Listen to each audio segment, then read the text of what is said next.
Aí temos uma pergunta do nosso amigo e colaborador do canal, sempre presente, sempre contribuindo, sempre dando a sua colaboração, Ricardo Dib. Ele, em função de um vídeo que a gente fez, um outro raciocínio rápido, né, o hashtag 92, e ele então colocou no comentário uma pergunta que é super interessante. Flávio, por vezes acontece que no momento em que começo a orar, vem um monte de pensamentos perturbados, raivas, lembranças ruins, como se a oração em si abrisse a porta para isso. Isso é comum ou somente eu que sou maluco? Não, isso é comum, isso é muito comum. Na verdade, esse é um fenômeno pouco compreendido, pouco abordado, pouco explorado, pouco comentado. No livro Em Busca da Verdade, se não me falha a memória, eu posso estar errando porque eu estou citando aqui sem consultar, mas muito provavelmente essa obra, Em Busca da Verdade, Joana de Ângeles, por Divaldo Franco, aborda essa questão, dizendo que é muito comum que as pessoas, muita gente, inclusive religiosos, pessoas voltadas para a religião mesmo, no sacerdócio, na dedicação, quando param para orar, para meditar, para refletir sobre algo elevado, sobre algo espiritual, para se interiorizar, para mentalizar algo positivo, pensamentos perturbadores, pensamentos negativos, conflitos dos mais diversos matizes e até mesmo pensamentos depravados, de lascívia, sensualistas, assomam a mente como se fosse uma espécie de tentação ou de perturbação moral. Joana de Ângeles vai abordar a questão dizendo que isso não é necessariamente negativo. Às vezes é positivo. Ocorre que quando a gente concentra na ideia feliz, no pensamento elevado, na oração, às vezes o nosso inconsciente libera, por isso que a pergunta foi muito bem feita, uma porta que se abre, é essa sensação, o nosso inconsciente libera arquivos que estavam reprimidos, conteúdos perturbadores, que, de um lado, dizem respeito à nossa evolução, ainda a nossa vinculação com a matéria, ainda os nossos conflitos com os desejos e as questões, os sentimentos desse mundo, e de outro lado, também esses conteúdos do inconsciente são ressonâncias atuais de clichês que são liberados e que, em última análise, remontam a tendências e a experiências de reencarnações anteriores. Então, não é necessariamente negativo, não é incomum, é comum. E Joana de Ângeles diz que quase sempre, ao longo da história, a estratégia utilizada para essa ocorrência era uma estratégia inadequada e infeliz, que é o religioso se escandalizar, se perturbar e procurar reprimir aquele pensamento, retirá-lo da cabeça de uma forma violenta e perturbadora. E ela diz que não. Que o ideal é eu estou concentrando, assumo ideias perturbadoras, em vez de eu fazer de conta ou negá-las ou rechaçá-las com violência, tomar consciência delas e continuar orando, e continuar meditando, e continuar refletindo. Essa é a ideia. Nem brigar com o pensamento perturbador, nem gostar dele, agasalhá-lo, vitalizá-lo, alimentá-lo e desviar o foco da prece. Então, essa é a ideia. Se o inconsciente está liberando e eu simplesmente reprimo, eu estou, de alguma forma, arquivando novamente. Eu estou, de alguma forma, para me utilizar da expressão da psicanálise, eu estou recalcando novamente. E a semelhança de uma mola, quanto mais eu empurro a mola, mais a mola tem força e mais cedo ou mais tarde, esses conflitos vêm à tona novamente em uma outra ocasião.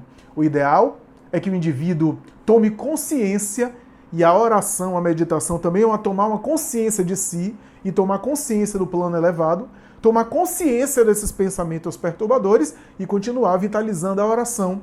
Portanto, substituindo aquelas ideias que vieram do inconsciente como se fosse uma catarse, uma liberação, e nesse sentido a psicanálise freudiana tem toda a razão.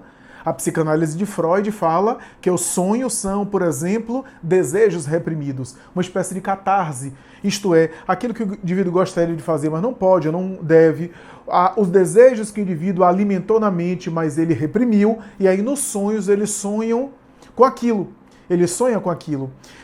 Para a mentalidade freudiana, o pensamento de Freud, os sonhos são, portanto, resultado de desejos que foram reprimidos. E, embora nós não damos total razão a Freud do ponto de vista espírita, ele em parte tem razão, porque nós temos os sonhos eróticos, os sonhos dos desejos, em que o indivíduo queria de alguma forma consumar algum tipo de desejo e ele sonha com aquilo. Então, isso é um capítulo muito delicado e muito complexo do pensamento freudiano.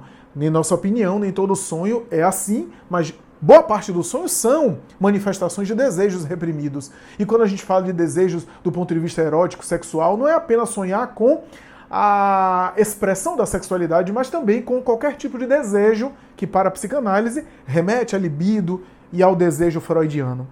Então, sim, isso ocorre. E se ocorre nos sonhos, ocorre também quando eu estou refletindo, quando eu estou orando, quando eu estou meditando, quando eu estou espairecendo, esses pensamentos vêm à tona, que são conteúdos do inconsciente e que Joana aborda dizendo que não é necessariamente negativo. É uma espécie de catarse. E se é catarse, o indivíduo está jogando para fora, o que é positivo. O ideal, no entanto, é o indivíduo não se afastar do foco da oração, permanecer orando, tomando consciência daqueles pensamentos perturbadores. Se eu me escandalizo, eu reprimo. Se eu nego, eu reprimo. E ao reprimir, ele continua e de alguma forma ganha força para mais tarde aparecer em minha mente, meu comportamento e meu psiquismo. O ideal, portanto, é assimilar, é admitir, é reconhecer e continuar orando, continuar vibrando positivamente, porque eu não perco a sintonia. Se esses pensamentos me invadiram a mente, eu continuo orando. Eu não perco a sintonia e a oração estabelece essa conexão. E aí já estou conectando com outra obra de Joana, Em Vida, Desafios e Soluções. Tem um capítulo sobre meditação e visualização, que Joana de Ângeles vai dizer que muitas vezes na oração e na meditação os bons espíritos aproveitam aquela condição que o sujeito está oferecendo para acessar o inconsciente do paciente e para trabalhar os seus arquivos psíquicos a fim de reprogramá-los, ou melhor dizendo, higienizá-los, limpá-los, renová-los com clichês novos, com arquivos novos, a fim de criar um hábito de elevação espiritual, de nobreza espiritual, que faz parte do programa de todos nós. Então, eu tomar consciência, eu assumir e eu continuar orando, eu não perco a conexão. Eu perco a conexão se quando esse pensamento de catarse, esse pensamento de liberação de algum desejo, de algum conflito, de alguma coisa que ficou acumulada vem à tona e eu me agarro a ele e começo a alimentá-lo. Aí eu me fixo nisso. Aí eu me retenho nisso. É a mesma coisa de alguém que está passando um canal de televisão e ao passar por um canal de televisão ver alguma coisa perturbadora, aquela imagem perturbadora pode causar um estranhamento na pessoa e até uma certa emoção na pessoa por conta daquela imagem. Mas escolher ficar no canal e continuar ali, olhando e se alimentando, é porque eu já estou gostando daquilo que eu estou assistindo, eu estou me comprazendo com aquele conteúdo. Aí eu escolhi me fixar naquilo. Se eu me escolho me fixar, aí já se estabelece uma sintonia.